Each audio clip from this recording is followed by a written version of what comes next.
Hello everyone, welcome to my YouTube channel. आज जो हमारा टॉपिक है that's about the house of life by Dante Gabriel Rossetti. The house of life ये collection है 100 sonnets की, और ये किसने लिखी थी? डेंटे गिब्रायल रोसिटी ने।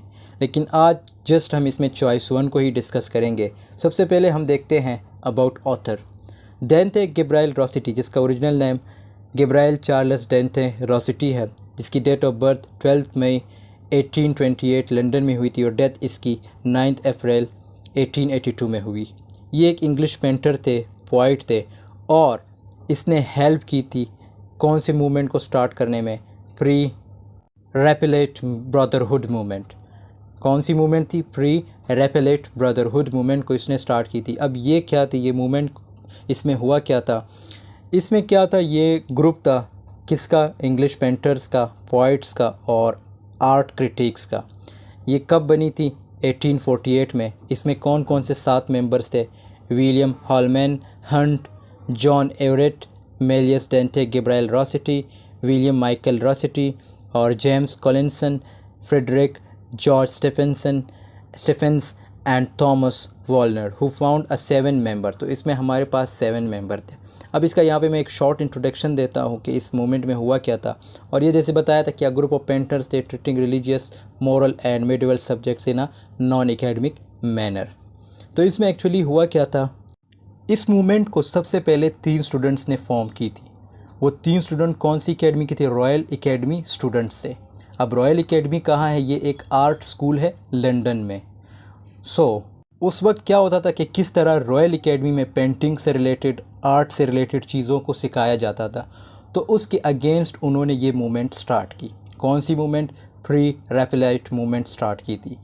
अब इसके ऑब्जेक्टिव्स क्या थे? टू रिफॉर्म आर्ट, के आर्ट को जो है रिफॉर्म किया जाए है। तो इसमें क्या हुआ था? मतलब आर्ट को रिफॉर्म करेंगे, अपने नज़रिए से दिखाएंगे, शो करेंगे, और जो प्रेजेंट आर्ट है उसको रिमूव करना, अपनी मतलब आर्ट जो है अपना जो आर्ट है उसको रिप्रेजेंट करेंगे। अब इनका आर्ट जो था नेचर से था, आर्ट ऑफ नेचर था, आर्ट ऑफ पोइट्री को रिप्रेजेंट करना था। इनका मकसद क्या था? कौन सी आर्ट को रिप्रेजेंट करना था? आर्ट ऑफ नेचर को और आर्ट ऑफ पोइट्री को रिप्रेजेंट करना था। और दूसरा, इसमें जेन्युइन आइडियाज़ इनके पास होते थे। और तीसरा पॉइंट ये था कि study nature as how to express it effectively. Nature को स्टडी करती थी, मतलब करते थे, उसको कैसे एक्सप्रेस किया जाए इफ़ेक्टिवली, ये कैसे इफ़ेक्ट हो जिससे ये लोगों के ऊपर इम्पैक्ट हो। तो ये चीज़ें जो थी, ये इसके अहम पॉइंट्स थे। आई होप आपको अब फ्री रैपेलाइट मूवमेंट की समझ आई होगी। His works include Sir Hugh's The Heroine, a legendary tale in 4 parts, 1843 में, poems in 1846, 1869, which was published in several editions with slightly different content, ballads and sonnets। तो इसके कुछ important works है जो इसने लिखे थे, इसके dates भी साथ में लिखे हैं। Throughout his life, he divided his work between his 2 passions, poetry and art। तो इसने अपनी जो आर्ट है, जो अपनी जो लाइफ में जितने भी वर्क्स लिखे थे, उसको 2 चीज़ों में डिवाइड किया, पोइट्री और आर्ट में। As a child Dante Gabriel Rossetti intended to be a painter and illustrated literary subjects in his earliest drawings. तो ये मीन्स इसके जो इंटेंशंस थे वो पेंटर बनना था, और इस तरह वो फिर बन भी गए थे। He was tortured at home in German and read the Bible. तो इसको घर में मतलब जर्मन और बाइबल वगैरह सिखाई जाती थी। जैसे शेक्सपियर को इसने काफ़ी पढ़ा है, Goethe's Faust and the Arabian Nights, Dickens and the poetry of sir Walter Scott and lord Byron after living school. जब इसने ये स्कूल छोड़ के तो फिर इसने इन राइटर्स को पढ़ना स्टार्ट किया। He apprenticed himself to the historical painter Ford Madox Brown, who later became his closest lifelong friend। तो इसका फिर lifelong friend बना। He also continued his extensive reading of poetry like Poy Shelley और Coleridge, Black, Keats, John Keats, Browning, Robert Browning की बात और Tennyson, and began in 1845 translations from Italian and Germany, medieval poetry in 1847 and 1848 Rossetti began several important early poems, My Sister Sleep। तो ये इसकी एक poem थी जिससे इसे काफ़ी पॉपुलैरिटी भी मिली थी, My Sister Sleep, The Blessed Demoiselle, The Bridge's Prelude, on Mary's Portrait, एव, जेनी, तेंटे। तो ये इसके कुछ इंपॉर्टेंट वर्क्स हैं, ये आप लोग पढ़ लीजिएगा। इसमें जो इम्पोर्टेंट है वो है माई सिस्टर स्लीप, तो ये इसके इम्पोर्टेंट वर्क है, इसी से इसे काफ़ी पॉपुलरिटी भी मिली थी। इसके अगर की फैक्ट्स की बात करें, the house of life is a sonnet, तो ये क्या है, एक सोनेट है और 100 कलेक्शंस है इसमें। मींस इस जो हाउस ऑफ लाइफ है इसमें कलेक्शन कितनी है, 100 सोनेट्स की। Unique in the intensity of its evocation of the mysteries of physical and spiritual love, तो इसमें आपको फ़िज़िकल और स्पिरिचुअल लव देखने को मिलेगा। इसने जो ये कलेक्शन लिखी है तो इसमें फ़िज़िकल और स्पिरिचुअल लव दोनों को एक्सप्रेस किया गया है। और आखिर में फिर क्या करता है, here as he claimed against his detractors, और फिर लास्ट में इन दोनों को फ़िज़िकल और स्पिरिचुअल लव को कैसे ये मतलब अलग कर देता है। डिट्रैक्टर्स का मतलब है अलग करना। The house of Life was compose between 1847 to 1881, तो इसमें काफ़ी टाइम लगा है, आप लोग देख सकते हो 1847 से 1881 तक, और डेट इसकी 1881 है। राइम्स इसकी देखें तो ABBAAABACDEEDC। मीटर जो है इसका आयम्बिक पेंटामीटर है। आयम्बिक से मुराद जिसमें जो सिलेबल्स होते हैं वो अनस्ट्रेस्ड और स्ट्रेस्ड होते हैं। यॉनरा कौन सा है, ये सोनेट है क्योंकि इसमें जस्ट 14 लाइंस हैं। Rossetti's house of life is a collection of 100 sonnets written over a long period. देखो इसमें काफ़ी अरसा लगा इसने लिखते में। Describe the narrator's relationship with 2 men। अब यहाँ पे 2 वुमेन के रिलेशनशिप की बात की गई है जिसका इसके साथ ताल्लुक़ था। दीज आर द वाइफ, ये एक इसकी वाइफ थी based on the poet's wife जिसका नाम था Elizabeth Siddal, and the women in the affair based on the poet's mistress, और ये एक इसकी मिस्ट्रेस थी जेनी मॉरिस।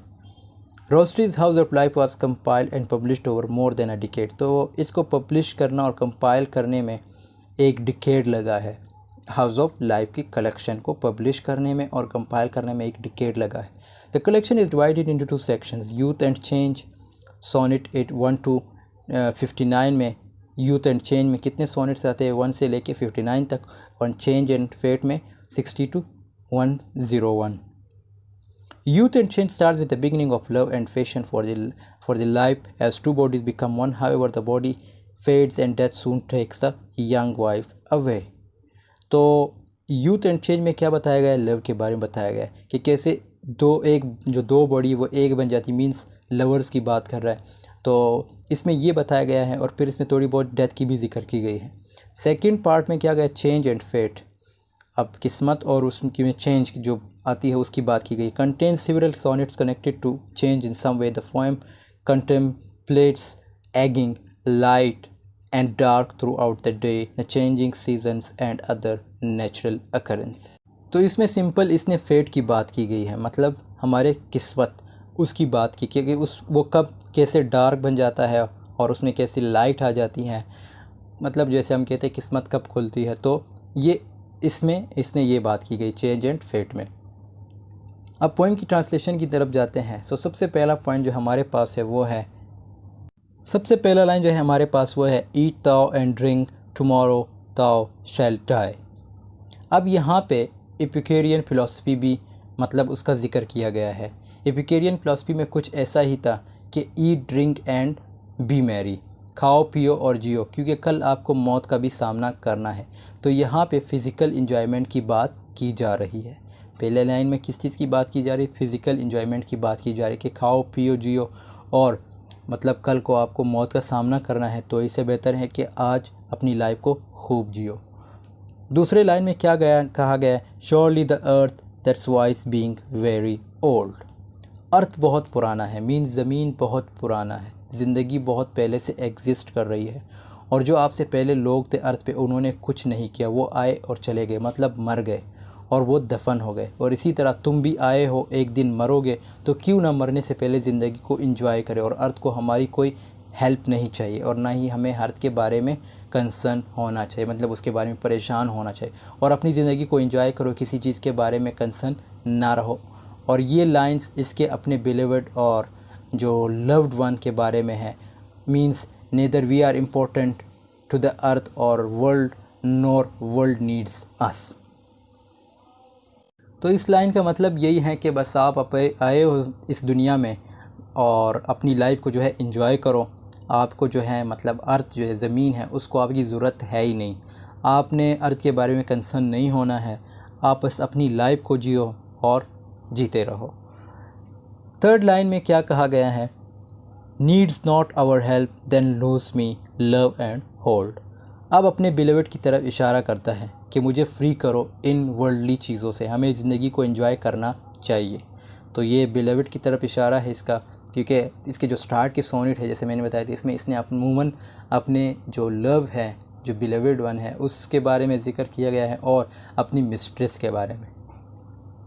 तो इसमें यही कहा कि अपने बिलीवर्ड की तरफ इशारा करता है कि मुझे फ्री करो इन वर्ल्डली चीज़ों से, हमें ज़िंदगी को एंजॉय करना चाहिए।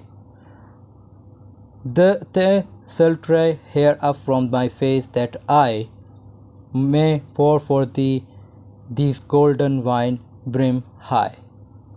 सल्ट्री का मतलब है अट्रैक्टिव या कल्टिवेटिंग। जब कोई चीज़ आपको अट्रैक्ट करे किसी चीज़ के लिए, और यहाँ पे कुछ ऐसे अल्फाज यूज़ किए गए हैं जो फ़िज़िकल डिज़ायर से रिलेटेड है कि ये जो अपने हेयर्स हैं मतलब बाल हैं अपने चेहरे से हटाओ, ताकि ये जो गोल्डन वाइन है इसे अपने बिलीवर्ड के आगे पेश करें। और यहाँ पे सेंसुअल इमेजरी का यूज़ किया गया है जो फ़िज़िकल डिज़ायर से रिलेटेड है, और ये जो लम्हा हम जी रहे हैं इसको एंजॉय करें, दुनिया को सोसाइटी को छोड़ के एंजॉय करें। अब ये किससे बात करें, अपने बिलीवर्ड से कह रहा है कि ये जो लम्हा है जो हम जी रहे इसको खूब एंजॉय करें, सोसाइटी की फ़िक्र छोड़े, और जो हमारे साथ जो दूसरे लोग हैं उनकी फ़िक्र छोड़ के हमें अपना ये लम्हा एंजॉय करना चाहिए। That's more important to us, कि ये हमारे लिए ज़्यादा अहम है। ब्रिम हाई का मतलब है एस्केपिज़म, कि हम ऐसी स्टेट में चले जाए कि जो हमारे फीलिंग है इंटरटेनमेंट है इसी के अंदर गुम रहे, दुनिया की फ़िक्र छोड़ के। तो ब्रिम हाई का मतलब यही है कि आप एस्केपिज़म की तरफ है। मींस यहाँ पे आपको देखो एक थीम भी देखने को मिल रही, एस्केपिज़म, तो ये एक थीम भी है। और इसमें यही कहा गया कि आप अपनी दुनिया की फ़िक्र छोड़ के अपने जो जिस हाल में है, जिस लम्हे में है, उसको खूब एंजॉय करें। फिर अगले लाइंस में, till round the glass thy fingers glow like a gold, well drawn all hours thy song while hours are told, shall live as fountains well the changing sky.